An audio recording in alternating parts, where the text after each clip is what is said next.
Welcome back to the channel. This video is going to be about the 10-inch power worm or bigger. And this is the 10-inch power worm.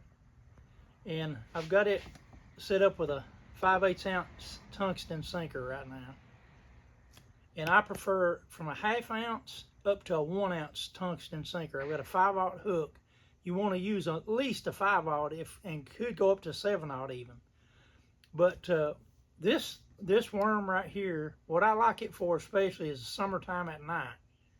I've used them during the day, don't get me wrong, but I love them at night. And the heavier the sinker, the deeper I'm going to go. And I prefer anywhere from 15 to 20 to 25 pound line when I'm doing this worm. And what I like to do with it, especially around cliff walls in the water that's really deep, like 100 foot or whatever, 100, 150, you get the idea. I like to throw it over against the cliff and let it free fall straight down. And a lot of times when this worm's free falling, a lot of the bites I've got has been in the 30 to 45 foot range as it's falling. Now, you'll be watching the line fall, and once it'll stop falling, but you know there's still a lot of water toward the bottom yet, so you know a fish has got it swimming off with it. And it's still moving, so I just crank down and reel up, let it start to put tension on the line, and then I set the hook. And this usually catches really good fish. I mean, an old friend of mine who's passed away now, he and I used to do this a lot on Lake Cumberland at night, and we caught a lot of good largemouth, Kentucks, and smallmouth with it. Mostly largemouth though, but it catches all of them. And occasionally you pick up a striper even using that. But it's a really good technique, and I'll use it during the day too, but I prefer it at night because there's other techniques I like to use during the day the most.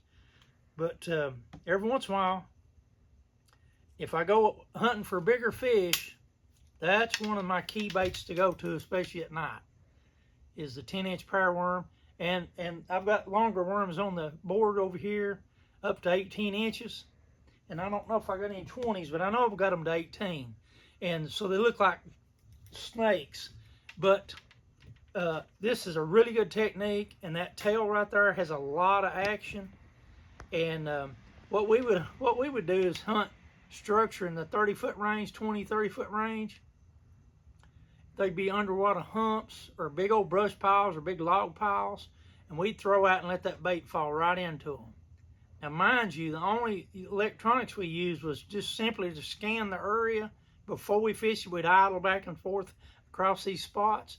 We'd find where the fish was located. We'd back up, put the trolling motor on spot lock, and start throwing. We knew the general area, so we turned the electronics off and we just start throwing. And throw down in the cover, whatever the cover might be. And we caught a lot of fish doing that, a lot of fish.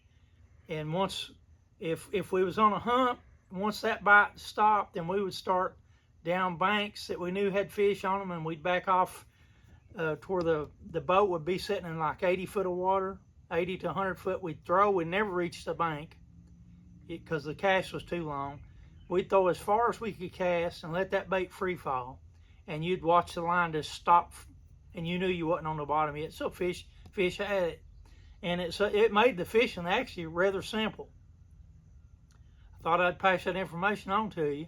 Hope that helps you out, especially for you nighttime guys. Thanks for watching. Please like and subscribe. Have a great day.